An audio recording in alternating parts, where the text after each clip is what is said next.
चलिए अब रुक करते हैं हमारी दूसरी महत्वपूर्ण खबर का, जहां अयोध्या से ही अगली महत्वपूर्ण खबर।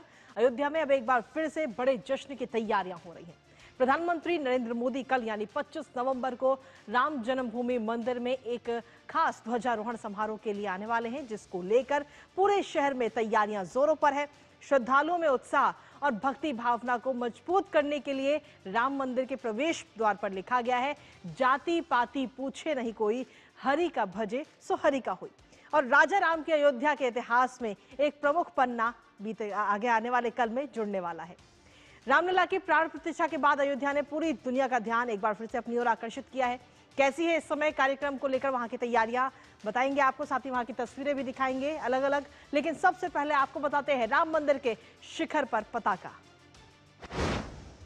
तो जी हां, ध्वजारोहण की पूरी तैयारियां इस समय की जा रही है। 25 नवंबर को यानी कि कल श्री राम मंदिर पर ध्वजारोहण का ये पूरा कार्यक्रम है। प्रधानमंत्री नरेंद्र मोदी इस कार्यक्रम में शिरकत करते हुए नजर आएंगे। साथ ही विवाह पंचमी के शुभ अवसर पर ये कल आयोजन होने जा रहा है। शिखर पर केसरिया ध्वज फहराया जाएगा और खासतौर पर अगर हम समय की बात करें तो काफी अच्छा समय, जो पावन वक्त है वो है अभिजीत मुहूर्त, क्योंकि अभिजीत मुहूर्त में ही ये जो पूरा अनुष्ठान है वो संपन्न होगा। और जब ये कार्यक्रम हो रहा होगा तो उस दौरान वैदिक मंत्रोच्चार का भी उच्चारण हो रहा होगा और उसके साथ ही ये ध्वज फहराता हुआ हम सभी को नजर आएगा। प्रधानमंत्री नरेंद्र मोदी कल इस कार्यक्रम में हिस्सा लेते हुए नजर आएंगे और इस कार्यक्रम को लेकर सिर्फ प्रधानमंत्री या सिर्फ अयोध्या नहीं बल्कि पूरा यूपी, पूरा देश में इस समय काफी ज्यादा उत्साह नजर आ रहा है। तो इस वक्त रामनगरी किस तरीके से सजी हुई है, किस तरीके की तैयारियां वहां पर चल रही हैं, एक झलक आपको दिखाते हैं इन तस्वीरों के जरिए, क्योंकि दुल्हन सी रामनगरी इस समय सज चुकी है और फूलों की चादर में लिपटी हुई अयोध्या नगरी इस समय नजर आ रही है। ये दो तस्वीरें हम आपको दिखा रहे हैं कि वहां पर अलग अलग जगह पर किस तरीके की तैयारियां की जा रही हैं वहां पे, क्योंकि फूलों से सजाया गया है रामनगरी को। और साथ ही अगर रात की बात करें तो रात में पूरा लाइटिंग वहां पर की गई है, सुरक्षा व्यवस्था भी ऐसे में चाक चौबंद है। तो दुल्हन सी रामनगरी इस वक्त सजकर तैयार है और कल प्रधानमंत्री नरेंद्र मोदी जब वहां पर जाएंगे तो वो उस समय एकदम अलग ही नजारा और नजर आएगा।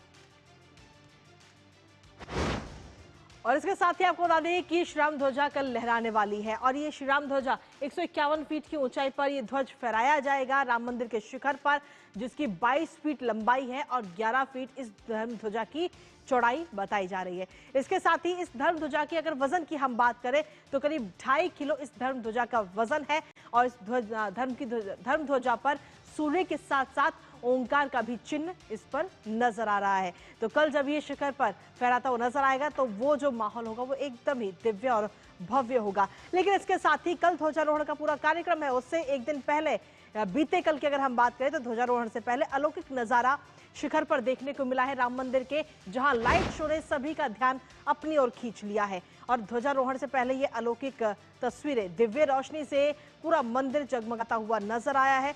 और ये तस्वीरें हम आपको दिखा रहे हैं जब राम विवाह को मंदिर के शिखर पर दिखाया गया लाइटिंग के जरिए। और बीते कल शाम की ये खास तस्वीरें सामने आई हैं और राम विवाह को इन तस्वीरों के जरिए, इस लाइटिंग के जरिए दिखाया गया। ध्वजारोहण के पहले ये अलौकिक नजारा नजर आया है। तो बीते कल की ये तस्वीरें, लेकिन इस समय भी अगर हम देखें तो तैयारियां जोरों पर अयोध्या में चल रही हैं और इस समय सुरक्षा व्यवस्था कैसी है वो इन दो तस्वीरों के माध्यम से हम आपको दिखा रहे हैं। चप्पे चप्पे पर निगरानी और सुरक्षा व्यवस्था चाक चौबंद है इस समय। और जो भी लोग राम मंदिर में एंट्री कर रहे हैं उनकी पूरी जांच की जा रही है और कौन व्यक्ति कहां से है ये सब जांच करने के बाद ही मंदिर में एंट्री इस समय दी जा रही है। इसके साथ ही जो वाहन बाहर से आ रहे हैं उनकी भी पूरी सुरक्षा व्यवस्था को ध्यान में रखते हुए पूरी चेकिंग वहां पर की जा रही है। जगह जगह बैरिकेटिंग लगाई गई है और चप्पे चप्पे पर सीसीटीवी भी लगाए गए हैं, जिससे कि एक एक व्यक्ति पर नजर बनी हुई है। हमारे साथ हमारे सहयोगी शैलेंद्र मिश्र इस वक्त जुड़ रहे हैं अयोध्या से, सीधा उनका रुख करेंगे ताजा अपडेट के लिए। तो शैलेंद्र हमारे साथ जुड़ रहे हैं अयोध्या से, सीधा उनका रुख करते हैं जो इस वक्त अयोध्या में ही मौजूद है। शैलेंद्र, सीधे तौर पर वहां पर तैयारियां इस समय जोरों शोरों से चल रही हैं और हर कोई इंतजार कर रहा है कल का जब अभिजीत मुहूर्त में ये ध्वज लहराता हुआ नजर आएगा। शैलेंद्र। कृतिका, तैयारियां पूरी हो चुकी हैं। जो भी उत्साह है वो खास तौर पर हम देख रहे हैं अयोध्या वासियों में कि रामलला की प्राण प्रतिष्ठा के बाद जिस तरह से दुनिया भर से लोग यहाँ अयोध्या आए, खासतौर पर हमने देखा कि हर दिन तकरीबन 70 से 80 हजार श्रद्धालु देश भर से और दुनिया भर से अयोध्या रामलला के दर्शन के लिए आए। और अब ध्वजारोहण पूरा होने के बाद उम्मीद है कि ये संख्या प्रतिदिन और बढ़ेगी। इसके मायने हैं कि मंदिर संपूर्ण हो चुका है जी। और दूसरी बात यह है कि ध्वजारोहण में आप जानते हैं कि जिस ध्वज को लगाया जाना है उसमें ओम लिखा गया है। एक वृक्ष की कृति बनाई गई है। ये वही वृक्ष है जिसका कोविदार वृक्ष, जिसका वर्णन वाल्मीकि रामायण के अयोध्या कांड में मिलता है और इसमें इस वृक्ष का त्रेता युग में वर्णन किया गया है। साथ ही साथ हम जानते हैं कि भगवा रंग जो धर्म और त्याग का प्रतीक है, तो ये इसकी एक जो खूबी है वो हम आपको बता रहे थे।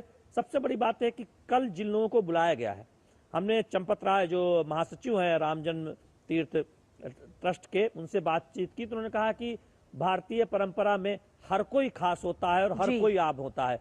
तो जिन लोगों को आमंत्रित किया गया है, ये देखते हुए कि उतनी क्षमता नहीं है, तो ऐसे में इस बार विशेष तौर पर जो पूर्वी उत्तर प्रदेश के जो लोग हैं, जो खास तौर पर अपनी जीविका चलाते हैं, नदी के किनारे जीवन यापन करते हैं या छोटी मोटी दुकान करते हैं या मूर्तियां बनाते हैं या छोटे मोटे व्यापारी हैं, उनको विशेष आमंत्रित किया गया है और 3 जोन बनाया गया, इसमें काशी क्षेत्र, गोरखपुर क्षेत्र और अयोध्या के आसपास के लोग, उन्हें आमंत्रित किया गया है। 3000 से अधिक लोग तो अयोध्या के ही होंगे। इसमें 40 जो प्रमुख मार्केट है अयोध्या की, उसके प्रतिनिधि होंगे, तमाम कलाकार होंगे, तमाम जो है अलग अलग समाज से लोग होंगे। तो ये एक सामाजिक समरसता का जो संदेश है वो कल के कार्यक्रम से देखने को मिलेगा। हम जानते हैं कि राम जन्मभूमि मंदिर परिसर में आप आए तो यहाँ पर सप्त मंदिर भी है, यहाँ पर शेषावतार भगवान लक्ष्मण का भी मंदिर है।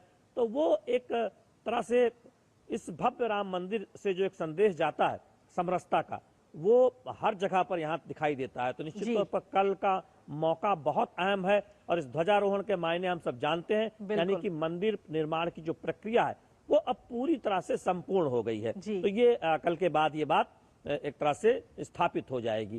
तो आज हम उत्साह इसलिए ज्यादा देख रहे हैं क्योंकि अब समय नहीं बचा है, लेकिन एक अपील की गई है कि कल जो आम दर्शनार्थी हैं जो देश भर से आते हैं वो थोड़ी सी सावधानी बरतें, हो सके तो ना आए, चूंकि कल उन्हें दिक्कत होगी। कल उस कार्यक्रम के दौरान उसके थोड़ा देर बाद तक भी मंदिर बंद रहेगा।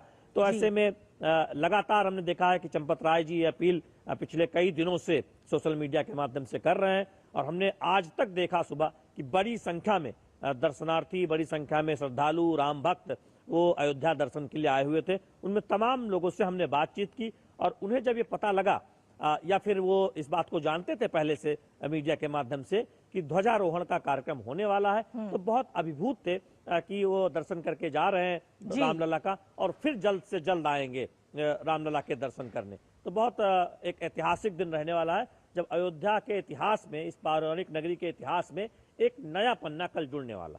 चलिए, बहुत बहुत शुक्रिया तमाम जानकारी और अपडेट्स हमारे साथ साझा करने के लिए शैलेंद्र, इस महत्वपूर्ण खबर से जुड़ी हुई।